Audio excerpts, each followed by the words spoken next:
Well, welcome back to the Enneagram Enthusiasts. We're your hosts. My name is Sierra. And I'm Ryan, and we're diving into the world of the Enneagram and discovering more about the meaning of our life. And we're excited on this one because this is going to be a pretty fun episode.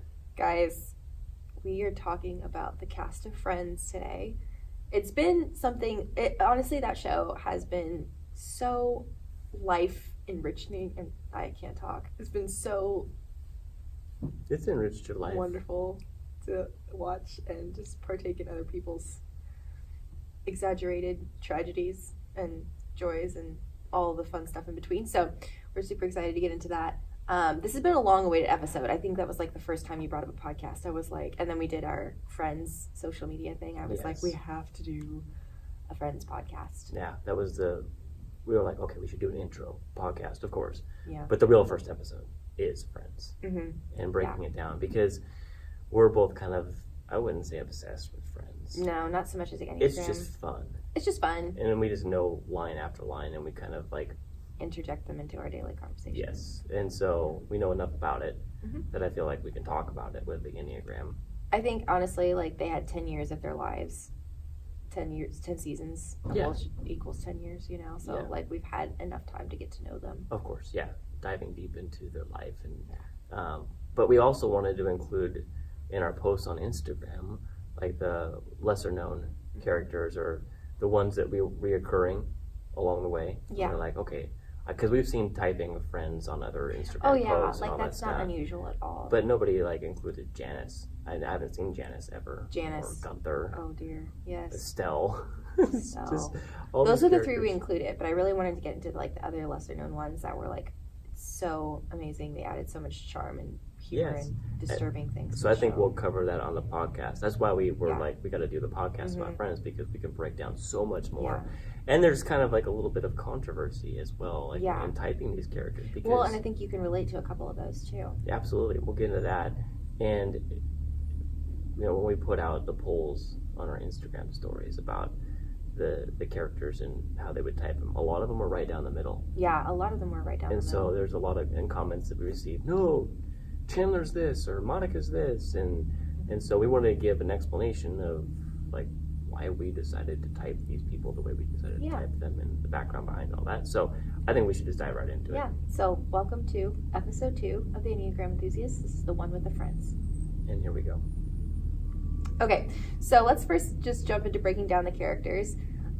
We wanted to talk about like certain episodes that gave us the reasoning behind them. Now, when we typed Phoebe on our polls, for example, I think we should just start there. Yeah, let's start her.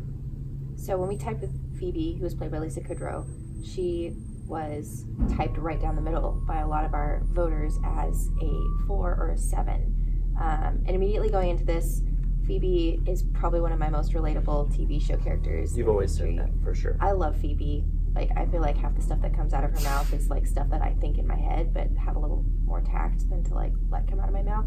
Right. Oh my gosh, yeah, she's a hoot. So there was that one episode. Well, there were all of the episodes pretty much. I think we could find a lot of things from her, but we wanted to specifically cover the Pottery Barn episode. Yeah, well, I thought about that. That's one of the things that when I'm thinking about a 4, and they like to be unique in a lot of different ways, and misunderstood a lot, I think, as a 4. Yeah. And so going along that line, I mean, there's numerous things that you could say about her, but I think she tries to stand out as unique and different and in her own person. Yeah. But the thing about the Pottery Barn, oh my gosh, that episode, that was hilarious because it's one of my favorites still. You have Rachel, who is living with her at the time, and so she's like getting all this decorating done in the house, and she's getting it at Pottery Barn. And so, which is insane to me in the first place. New York plus Pottery Barn equals like expensive lifestyle. But that's Rachel, and she's got to have the best stuff. But we'll get into that later. Yeah. Okay. So we'll see if we can easily get down into all of this stuff. And so, with that in mind, you know, Ross ends up getting the same apothecary table as her, and so. Oh, and Rachel, didn't she make up like this grand story about she got it at the flea market, and because that's literally the only reason why Phoebe loves it. Pottery Barn, because everything is mass produced and it's not its own individual unique thing. It doesn't have a story. It doesn't have a story. And so you look at an episode like that, I think that really stands out as a big one in my mind of like, okay, she's got to have things like very special, very dear to her, that it stands out. It's not like anything else. And so with that being said, well, and then also like we wanted to talk about wing numbers. Like the reason why she's a 4 is because she has wing 5 and wing 3, and those are very prominent as well. Just in like how she investigates things, or she does investigate things a lot. Yeah, just how she wants to, not necessarily take the lead in things, but she is very, I think she's a very strong wing 5 as well, because everything has to be very honest, explicitly so. Whether that's her telling the truth, someone else's truth, like when Rachel tries to tell her father about being pregnant, or and anything else. So yeah, and the 7 just makes sense with the wing 6 and the wing 8, maybe the wing 8, but yeah, I think a lot of the times when we're quote unquote typing people, we just look at the number and the attributes that go along with that, right. and we forget to go into the things like the wings. We forget to go into the stressors and the securities. And because those make such a huge difference. Yes, too. and so when you look at stress and security, and you look at the wings, it kind of compiles everything together, and we can say, oh, she could be a 7, but like you said, I don't see a wing 6 or a wing 8 with her at all.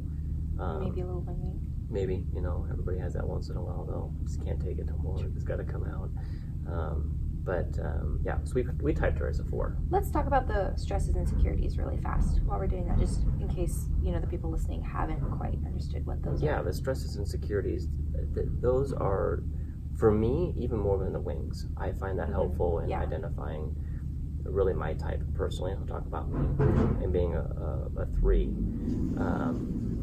I look at my wings. I'm a wing 4, obviously, but what really made me go, I am definitely a 3, because in the previous episode we mistyped me as a 1. What really was for me to solidify the 3 was when I go to my stress, I go to a 9. I go to a 9, and I do things that you do in your life. And then when I'm secure, things that annoys him. This is true. So, and then when I go to a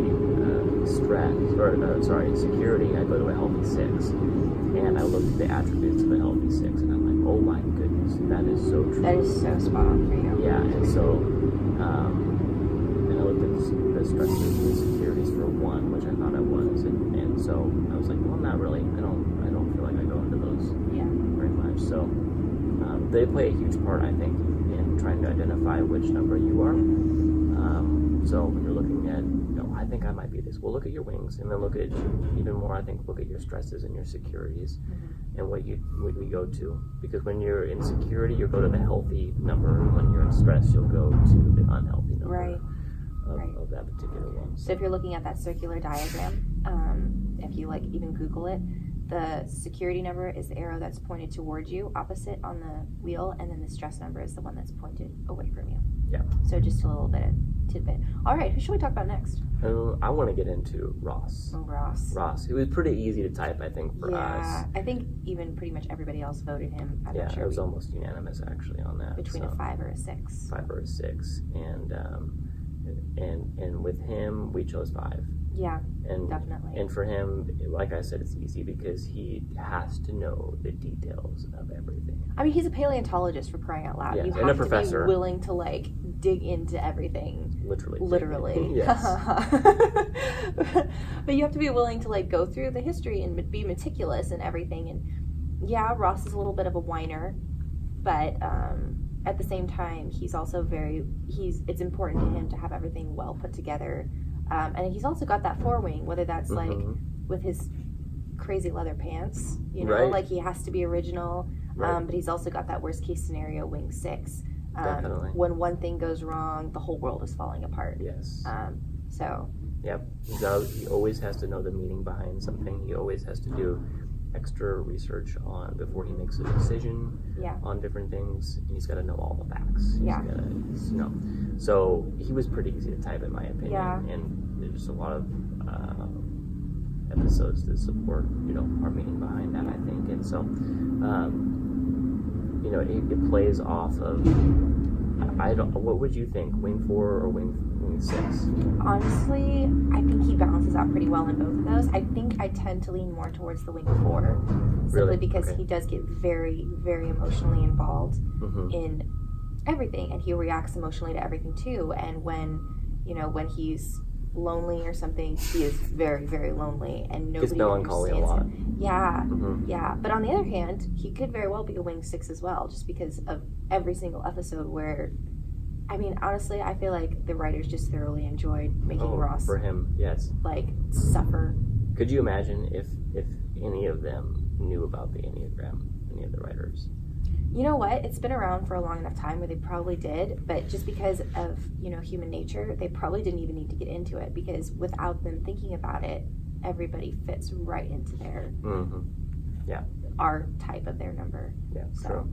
But it's funny because I was thinking about Friends, and it's like, it's not like in one episode, Ross has this personality, and then 5 years later he has this.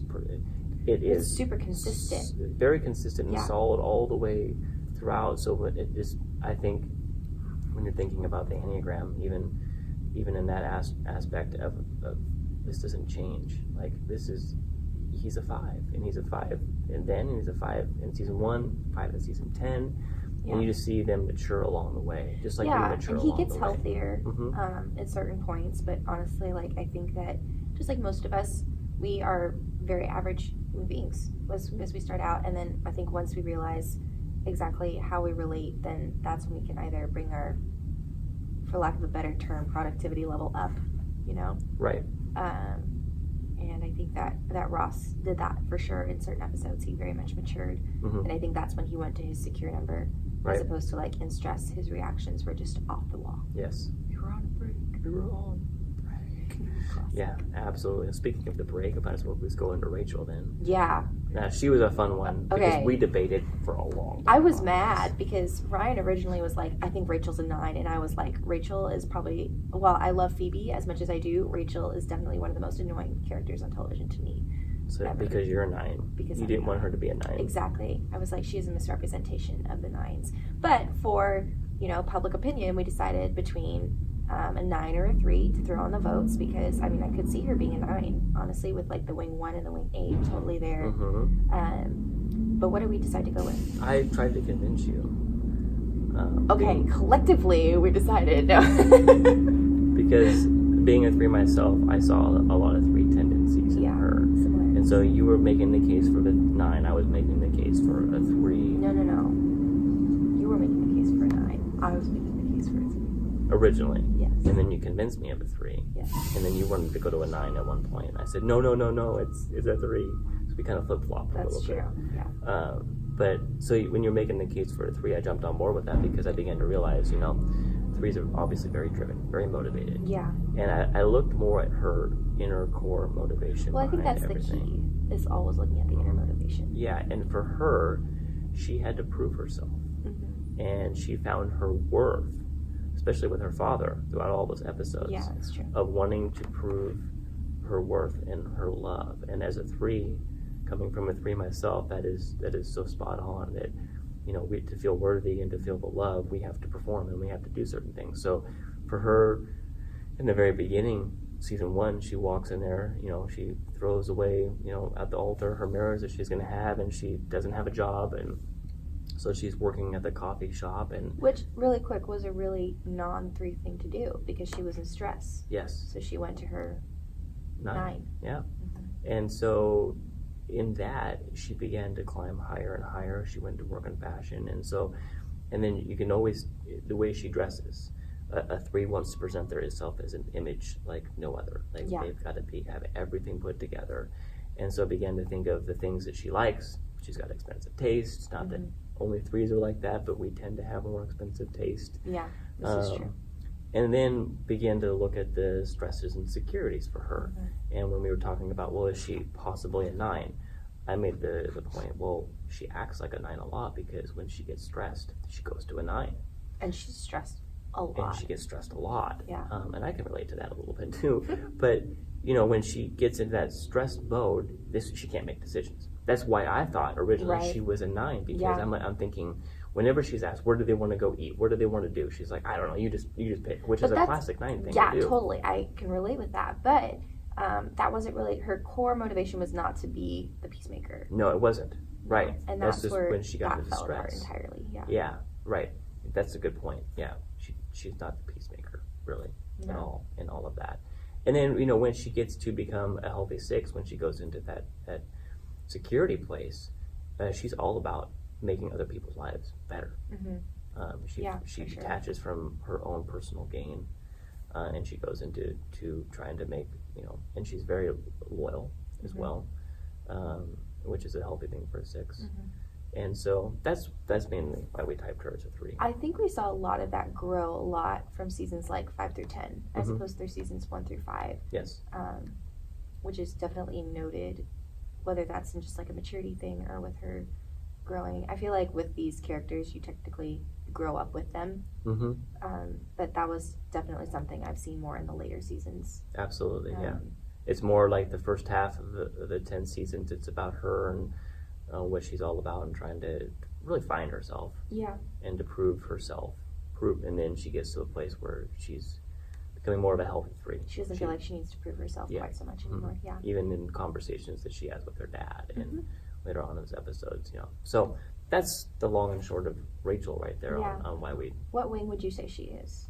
I think she's a wing 2. I would agree with that, yeah. Yeah, I think she's definitely a wing 2. She's all about the relationship. She is. She's not really an emotionally driven person. No. Except for when she's mad. Yes. But yeah, definitely I think a 2 because she likes to... She thinks a lot about people and how decisions that she makes would affect her relationship with people. Right. So, yeah. I think that. Cool. So.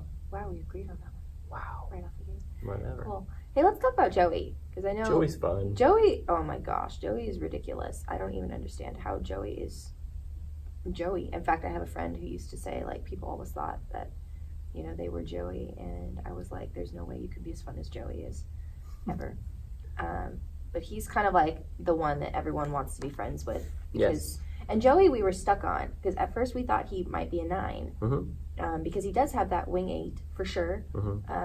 But then we were like, well, he definitely has like no wing 1. Right. He doesn't really go to 3 or 6 usually very much. And so when we put the poll up, we put it between 7 and 9, I think, right? I think so, yeah. Okay.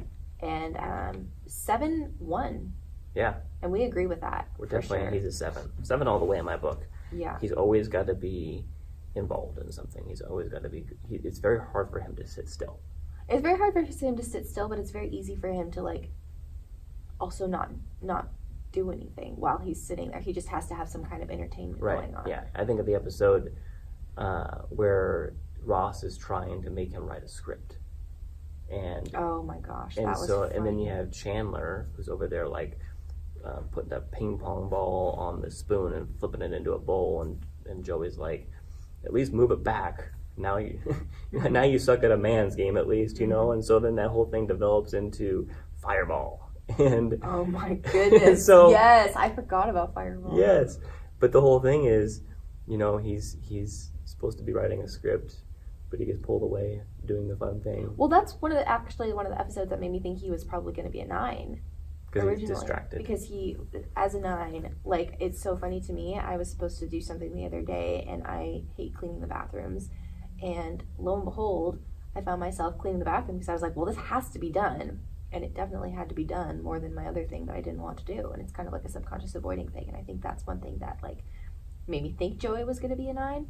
But he definitely always has to be involved in everything. He does. And then 7's also when stress or anxiety comes up in life, they try to throw it underneath the bus, so to speak. Like, just cover it up somehow. Kill it real quick. And he doesn't really deal with his emotions too well. He begins to just go on to other things all the time. When something comes up that he's got to deal with, a lot of the times he's just off doing something else. But you, like you said, he's the guy. He's the 7 that people love to be around him. People love his enthusiasm. People love his charm and his core motivation is spot on. Yes. So I thought that was an easy way easy type for him. Yeah. He and Ross, I think, grew. Once we began to like break it down a little more and understanding that. Yeah. And his core motivations and just, so we agreed on the wing 8 as well, I think. Yeah. Definitely a wing 8 because there's a lot of, he does not have a problem like telling you like it is. when he gets to that place. Right, when he gets to that place. Yes, but sure.